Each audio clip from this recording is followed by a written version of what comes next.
Hello, I have a pile of worthless euro papers. Am I a Greek banker? No, I'm doing the Continental Press Review.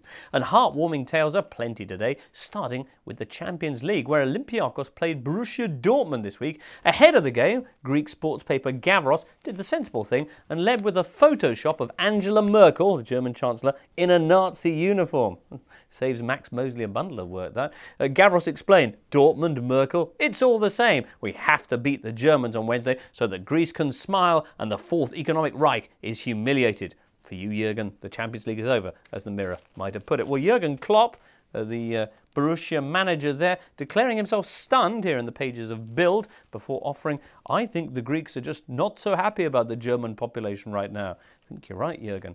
Wednesday night, anyway, the players from Piraeus answered Greek prayers, Olympiacos grabbing a 3-1 victory, and Gavros the next day with a conciliatory, terrorists, we crucified the Germans. Underneath, they quote the Olympiacos chant, that's the way they party, those who owe you money. And down here, another picture of Frau Merkel, this time with a love heart around her, and the byline, lots of kisses from Greece the Great. There, friends again, through football.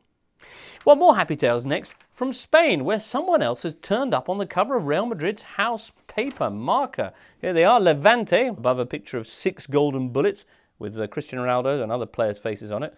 Dum-dums by the looks of it. The headline anyway, giant killing Levante, who blinged up ammo notwithstanding, are the story right now in Spain. Levante, indeed, a club so cheap, they probably come in packs of 3 in Poundland, so broke that last summer they spent just 200 grand and can barely afford their electricity bill, are above Real Madrid right now, not just on the cover of Marca, but in the table too. Levante, indeed, above everybody, apart from Barcelona, and even Barca only just edged them on goal difference. Well, naturally, the local papers in Valencia, where Levante are from, are going nuts about this. One sample headline, like a cyclone. The Liga, of course, supposed to be the one place you wouldn't expect to see a small side like this challenging, and Levante had done it despite not only being A, very old, the oldest team in Liga history, but B, very defensive.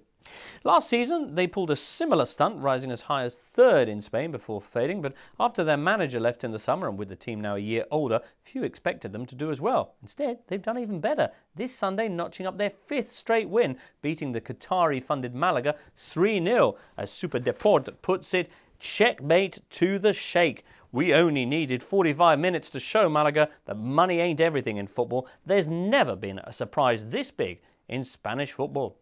I don't know, how about Guti's girlfriend? Remember him? Anyway, what else this week? Nice to see Anthony Pilkington turning up in L'Equipe on Tuesday, the Norwich winger, who was playing in League One just a year ago and looked a bit dazzled by the bright lights at Old Trafford a fortnight back, was so impressive for L'Equipe against Swansea that they've put him in their All-Europe side this week, alongside the likes of Higuain and Iniesta. There to stay, no doubt. Pilkington class.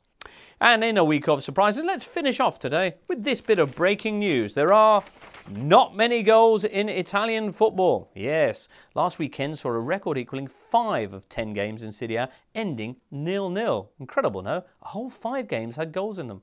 The Italians are quite upset about this naughty weekend. Gazetta's headline indeed here, help, the goals have disappeared.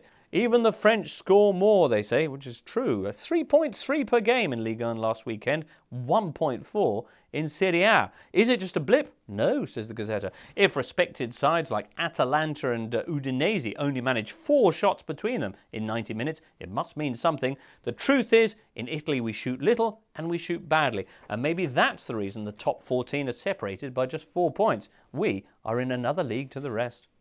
Big club. Still, you'll be happy to hear that just 2 days later, the very same paper had cheered right up. We're the best in Europe, says the Gazzetta. This after learning that Serie A's teams now have the best points per game ratio of any nation in the Champions League. There they are ahead of England. And the best bit is the French are bottom. Alegria. Well, from Merkel to a miracle. That's the journey we've been on in this week's paper roundup. More of the same next week, same time, same place. So hopefully we'll be seeing you then.